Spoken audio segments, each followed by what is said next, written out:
Hey guys, good morning. Welcome back to our YouTube channel. आप देख रहे वारूम क्लासेस। आज हम करेंगे क्लास 6 ज्योग्राफी का last chapter, India climate vegetation and wild life.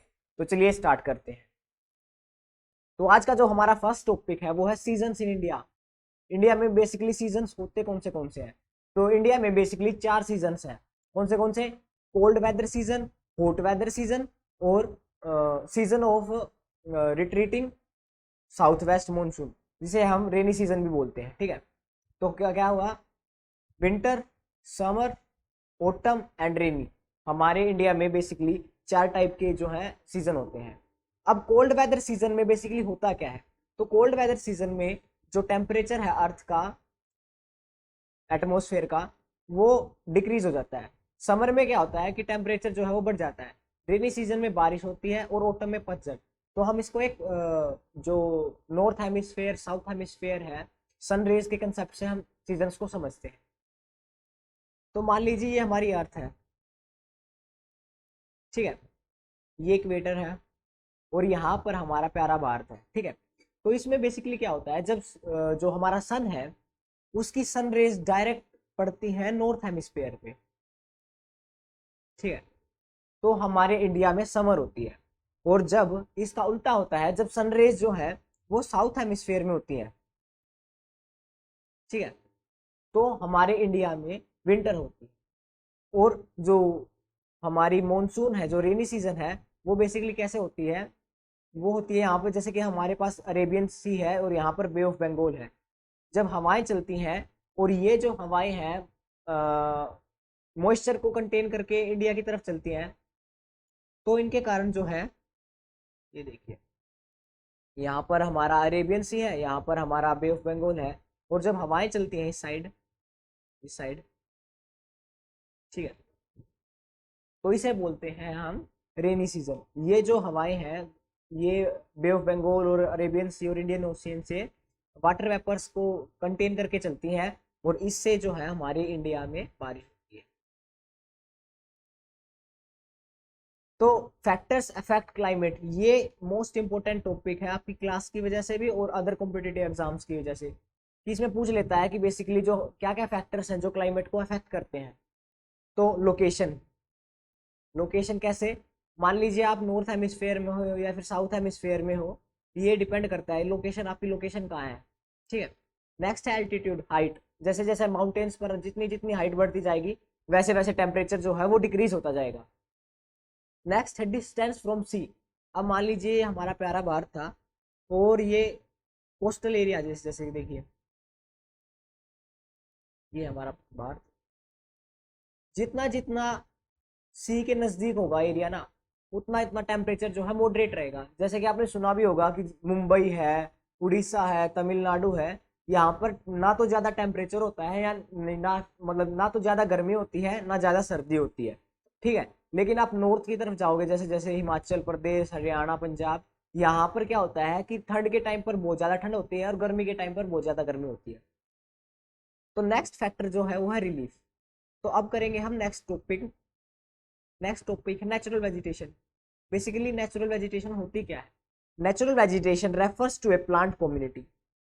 Plant community को हम नेचुरल वेजिटेशन बोलते हैं। बेसिकली नेचुरल हम बोलेंगे नहीं कि जो प्लांट है उसी को नेचुरल वेजिटेशन। प्लांट कम्युनिटी जो है वो नेचुरल वेजिटेशन भी होती है और मैन मेड वेजिटेशन भी होती है, वो हम समझते हैं। नेचुरल वेजिटेशन जो होती है, which has grown naturally without human aid and has been left undistributed by humans for long time. अब इसको हम एग्जांपल से समझते हैं। जैसे कि फॉरेस्ट होते हैं, ठीक है, फॉरेस्ट जो है बेसिकली वो नेचुरल वेजिटेशन है, क्योंकि उसमें ह्यूमन का कोई भी योगदान नहीं होता। जो ह्यूमन बीइंग है वो उनको ग्रो नहीं करते, उनको ऐसे ही छोड़ दिया जाता है और वो ग्रो करते रहते हैं। तो इसको हम नेचुरल वेजिटेशन बोलेंगे। लेकिन जो क्रॉपिंग सिस्टम है, हम क्रॉप्स को उगाते हैं, वो सब जो है वो मैन मेड वेजिटेशन है, तो उसको हम नेचुरल वेजिटेशन नहीं बोलेंगे। ठीक है, जैसे इसमें लिख रखा है कि cultivated crops, fruits, orchards are not part of natural vegetation. ठीक है, वेजिटेशन का पार्ट है लेकिन नेचुरल वेजिटेशन का पार्ट नहीं है। अब हम नेचुरल वेजिटेशन को समझते हैं, इसके टाइप्स। तो फर्स्ट जो है वो है tropical rain forest. Tropical rain forest क्या होता है? जो हमेशा हरे भरे रहे फॉरेस्ट, जैसे कि समझते हैं, the tropical wet evergreen forest, इसका रेन फॉरेस्ट का दूसरा नाम जो है वो है एवरग्रीन फॉरेस्ट। ठीक है, इसकी कंडीशंस क्या क्या है, इसमें 200 सेंटीमीटर की तो रेनफॉल चाहिए मिनिमम, और 15 से 30 डिग्री टेम्परेचर होना चाहिए। अब इसकी करेक्टरिस्टिक्स क्या है, ये जो रेन फॉरेस्ट है, जो एवरग्रीन फॉरेस्ट है, वो हमारी अर्थ का 7% ऑक्यूपाई करते हैं। मान लीजिए हमारी अर्थ है और इसमें फॉरेस्ट है ये, तो इसका 7% जो है वो एवरग्रीन फॉरेस्ट है। ठीक है, they are found mostly near the equator, जैसे कि अर्थ है ये इक्वेटर के नजदीक मिलते हैं यहाँ पर इस एरिया में। These forest are dense and multi layered, जैसे कि हरियाली रहती है हर टाइम पर, इसके जो लीव्स हैं वो बहुत ज्यादा होते हैं, और जो पेड़ हैं वो घने होते हैं, तो इसके कारण क्या है वो डेंस ज्यादा है और मल्टी लेयर्ड होते हैं। इससे क्या है कि जो सनरेज है बॉटम तक, सरफेस तक वो बहुत कम पहुंचती हैं। एग्जाम्पल क्या है इसमें, ट्रीज कौन से होते हैं, एबोनी, मैगोनी, रोजवुड। ठीक है, एनिमल्स कौन से होते हैं, एलिफेंट, मोंकी, लेमर, डियर। ठीक है, ये जो है आपको याद करने हैं कि एवरग्रीन फॉरेस्ट में एक तो रेनफॉल कितनी चाहिए, टेम्परेचर कितना चाहिए, ट्रीज कौन से हैं, और एनिमल्स कौन से हैं। ये बहुत एग्जाम्स के प्रोस्पेक्टिव से हैं, जैसे कि कॉम्पिटिटिव एग्जाम में भी इससे क्वेश्चन आते हैं और आपकी 6 क्लास के एनसीईआरटी में। नेक्स्ट है tropical deciduous forest, they are cold monsoon forest, इनका तो दूसरा नाम है वो मॉनसून फॉरेस्ट है। डेसिडुअस फॉरेस्ट का दूसरा नाम है monsoon forest. Rainfall is in the range, rainfall जो है वो 70 से 200 सेंटीमीटर के अंदर होनी चाहिए, और ये जो है equator belt between the tropic of cancer and tropic of capricorn के बीच में मिलते हैं। जैसे कि ये हमारी अर्थ है, ये इक्वेटर है, ये ट्रॉपिक ऑफ कैंसर है, ये ट्रॉपिक ऑफ कैप्रिकॉर्न है, तो इस एरिया के बीच में जो है हमारे पास ट्रॉपिकल डेसिडुअस फॉरेस्ट मिलते हैं। The humidity in this forest lie in the range 80 to 90%, इसमें ह्यूमिडिटी बहुत ज्यादा होती है। क्यों होती है, क्योंकि यहाँ पर मोस्टली रेनी सीजन रहता है, इसीलिए हम मानसून सीजन बोलते हैं। क्योंकि जो जब मानसून आता है ना, तो मानसून के टाइम पर ये अपने जो पत्ते हैं उनको ग्रो करते हैं, मतलब उनके पत्ते आ जाते हैं, लेकिन बाद में क्या है वो अपने गर्मी के टाइम पर और विंटर के टाइम पर अपने जो पत्ते हैं वो शेड कर देते हैं। तो 30 degree temperature is the average temperature of tropical deciduous forest, mainly इसका टेम्परेचर जो है 30% रहता है। These forest are comparatively less dense than evergreen forest, हमारे जो एवरग्रीन फॉरेस्ट हैं उससे लेस डेंस होते हैं। क्यों, क्योंकि ये जो अपने लीव्स हैं इनको शेड कर देते हैं। तो नेक्स्ट जो टॉपिक है वो है थोर्नी बशीज का। ठीक है, थोर्नी बशीज क्या होते हैं, the thorn forest are found in the region which receive less than 70 centimetre, 70 centimetre. ठीक है, जो 70 सेंटीमीटर रेनफॉल है कितनी चाहिए होती है, इससे लेस मतलब। These forest are found in the semi arid areas of Gujarat, Haryana, Madhya Pradesh, Chhattisgarh, Uttar Pradesh and Rajasthan. The trees of thorny bushes have long roots, have penetrate deep into the soil in the search of water. Basically क्या होता है, ये थोड़े कांटेदार पेड़ होते हैं। ठीक है, जैसे आपने राजस्थान में देखे होंगे कैक्टस वगैरह, या फिर और जो झाड़ियाँ होती हैं कांटेदार झाड़ियाँ, इनको हम थोर्नी बशीज बोलते हैं। इनकी जो रूट्स है ना वो बहुत ज़्यादा गहरी होती है। क्यों होती है, क्योंकि इस एरिया में, इन एरियाज में वाटर बहुत कम है।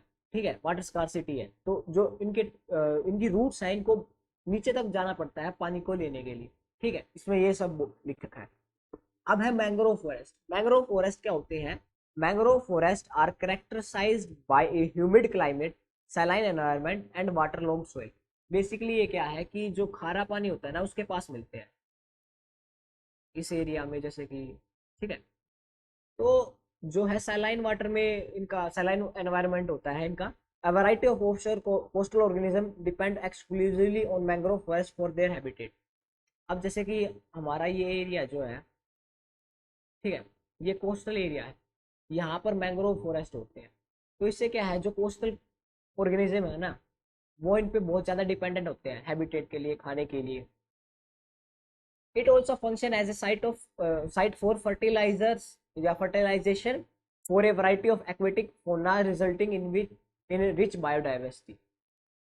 जो हमारे मैंग्रोव फॉरेस्ट हैं वो सैलाइन एनवायरनमेंट में मिलते हैं, और saline environment basically coastal areas में होता है, और कोस्टल एरियाज में होने के कारण वो जो कोस्टल ऑर्गेनिज्म है या फिर कोस्टल फोना है, मतलब कि जो प्लांट कम्युनिटी है उसके लिए एक फर्टिलाइजर का काम करते हैं।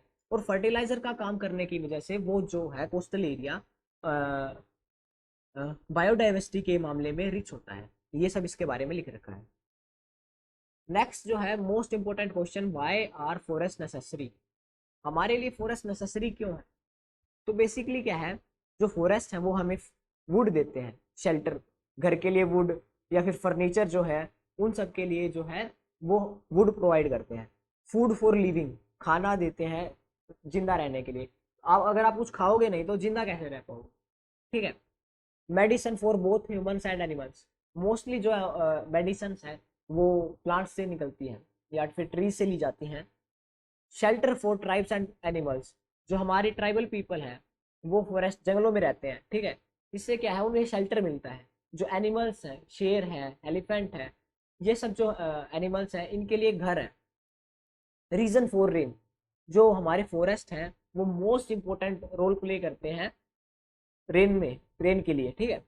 ऑक्सीजन फॉर ब्रेथ, ये सब तो आप जानते हो कि जो पेड़ है वो हमें ऑक्सीजन देते हैं और ऑक्सीजन के बिना हम सरवाइव नहीं कर पाते, ठीक है। जो लास्ट टॉपिक है आज का हमारा वो है वाइल्ड लाइफ। इसमें मैंने कुछ लिखा नहीं क्योंकि वाइल्ड लाइफ जो है आपकी बुक में इतना इंपॉर्टेंट कुछ लिख नहीं रखा, बस इसमें पूछ रखा है नेशनल बर्ड के बारे में और नेशनल एनिमल के बारे में। तो आप कमेंट में आंसर दोगे कि नेशनल बर्ड हमारा क्या है और नेशनल एनिमल हमारा क्या है, ठीक है।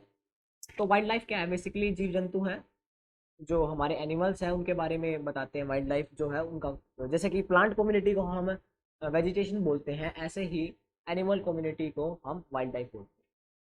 तो आज के लिए बस इतना ही, मिलते हैं नेक्स्ट वीडियो में। Thank you.